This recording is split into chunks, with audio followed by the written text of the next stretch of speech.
दोस्तों, क्या आपको पता है कि हाल ही में जारी आरबीआई की एक नोटिस ने पेटीएम इस्तेमाल करने वालों को चिंता में डाल दिया है। इस नोटिस में बताया गया है कि 29 फरवरी के बाद पेटीएम बैंक की सभी सेवाएं बंद कर दी जाएंगी। ऐसे में आपके दिमाग में सवाल आना स्वाभाविक है कि क्या 29 फरवरी के बाद पेटीएम हमेशा के लिए बंद हो जाएगा, और यदि किसी का पेटीएम बैंक या वॉलेट में पैसा है तो उसका क्या होगा। जानने के लिए वीडियो को अंत तक जरूर देखिए। दोस्तों, आज हमारे देश में हर दूसरा आदमी डिजिटल पेमेंट करना पसंद करता है। डिजिटल भुगतान के मामले में भारत विश्व का प्रथम देश बन चुका है। हमारे देश में डिजिटल पेमेंट के लिए मुख्य रूप से फोन पे, गूगल पे और पेटीएम का इस्तेमाल किया जाता है। डिजिटल पेमेंट के मामले में पेटीएम, फोन पे और गूगल पे के बाद भारत की तीसरी सबसे बड़ी कंपनी है। आप में से बहुत से लोग पेटीएम का इस्तेमाल करते होंगे। ऐसे में हर कोई इंसान यही जानना चाहता है कि आखिर पेटीएम बैंक को बंद क्यों किया जा रहा है। दोस्तों, अगर मैं आपको सीधा पेटीएम बैंक के बंद होने वाले कारणों के बारे में बताऊंगा तो शायद आप में से कुछ लोग समझ नहीं पाएंगे, क्योंकि अभी भी बहुत से लोगों को ये नहीं पता कि पेटीएम और पेटीएम बैंक दो अलग अलग चीजें हैं।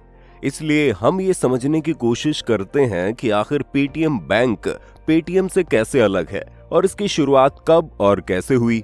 दोस्तों, पेटीएम की कहानी शुरू होती है उत्तर प्रदेश के एक छोटे से कस्बे अलीगढ़ में जन्मे विजय शेखर शर्मा से। इन्होंने अपने करियर की शुरुआत एक वेबसाइट निर्माता के रूप में की थी। साल 1997 में उन्होंने indiasite.net के नाम से एक वेबसाइट बनाई, जिसे 2 साल बाद ही एक अमेरिकन कंपनी को कई लाख रुपए में बेच दिया। उसके बाद इन्होंने अपनी खुद की कंपनी शुरू करने की ठान ली। इसी आइडिया को दिमाग में लेकर साल 2000 में इन्होंने अपनी कंपनी 197 कम्युनिकेशंस लिमिटेड की स्थापना की, जो मूल रूप से news, cricket score, ringtone, jokes और एग्जाम रिजल्ट जैसे मोबाइल कंटेंट मुहैया करवाती थी। इसी को पेटीएम की पेरेंट्स कंपनी माना जाता है, लेकिन ये कंपनी इन्हें कुछ खास फायदा नहीं दे पा रही थी। एक समय ऐसा भी था जब ये कंपनी अपने कर्मचारियों के लिए वेतन भी नहीं कमा पा रही थी। ऐसे में इन्हें किसी नए आइडिया के साथ काम करने की सख्त जरूरत थी। इसी बात को ध्यान में रखते हुए इन्होंने साल 2010 में पेटीएम की शुरुआत की और साल 2011 में मोबाइल से पैसे भेजने वाले आइडिया पर काम करना शुरू कर दिया। इसके पीछे मुख्य रूप से 2 कारण थे।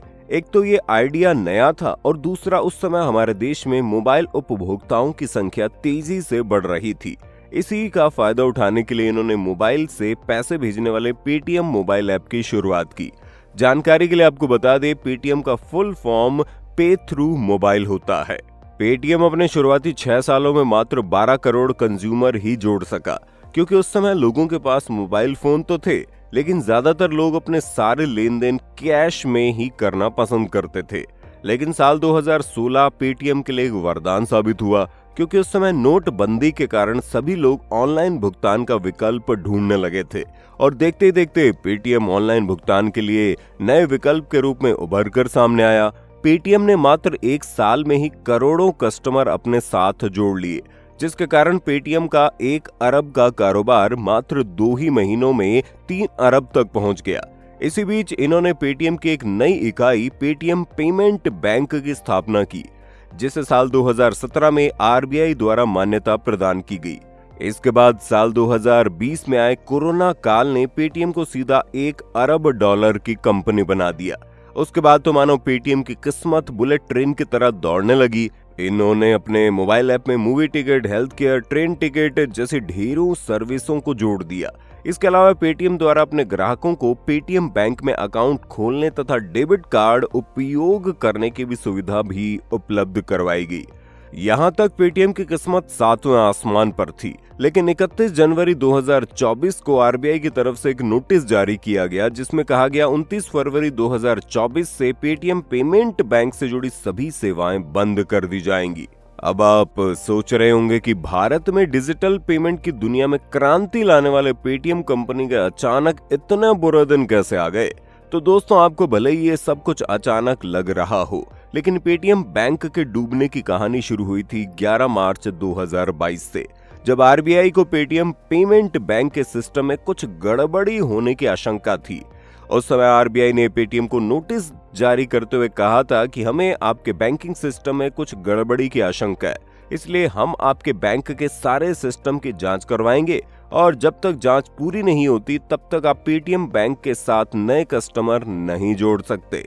जांच एजेंसी ने जनवरी महीने में अपनी रिपोर्ट आरबीआई को सौंपी, जिसमें दावा किया गया कि पेटीएम बैंक आरबीआई द्वारा बनाए गए बैंकिंग नियमों का उल्लंघन कर रहा है, जिसके चलते आरबीआई ने 31 जनवरी 2024 को एक नोटिस जारी करते हुए 29 फरवरी 2024 के बाद पेटीएम पेमेंट बैंक की सभी सेवाएं बंद करने का आदेश दे दिया।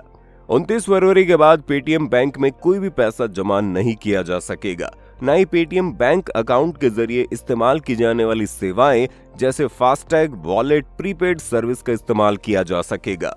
लेकिन पेटीएम अकाउंट, वॉलेट या फास्टैग में पहले से जमा पैसे आसानी से इस्तेमाल किए जा सकेंगे। वैसे तो दोस्तों आरबीआई के इस फैसले से ज्यादातर लोगों को कुछ खास फर्क नहीं पड़ेगा, लेकिन जो लोग बैंक से जुड़े कामों के लिए सिर्फ पेटीएम बैंक पर ही निर्भर थे और उनके पास पेटीएम बैंक के अलावा अन्य किसी बैंक का खाता नहीं है, तो उन्हें अच्छी खासी परेशानी का सामना करना पड़ सकता है।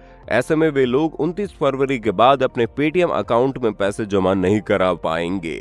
वही जो लोग पेटीएम फास्टैग सेवा का इस्तेमाल करते हैं, 29 फरवरी के बाद ये सेवा भी बंद कर दी जाएगी। हालांकि इसमें बचे हुए पैसे का इस्तेमाल किया जा सकेगा, लेकिन दोस्तों यहाँ गौर करने वाली बात यह है कि आरबीआई ने सिर्फ पेटीएम पेमेंट बैंक पर प्रतिबंध लगाया, न कि पेटीएम ऐप पर। इसलिए 29 फरवरी के बाद भी आप पेटीएम ऐप की सभी सेवाओं का इस्तेमाल कर सकेंगे, इसलिए आपको पेटीएम ऐप के साथ किसी दूसरे बैंक का खाता लिंक करना होगा। तो दोस्तों हमें पूरी उम्मीद है आपको ये जानकारी अच्छी लगी होगी। हमारी आगे आने वाली नॉलेजेबल वीडियो को देखने के लिए चैनल को सब्सक्राइब करें। धन्यवाद।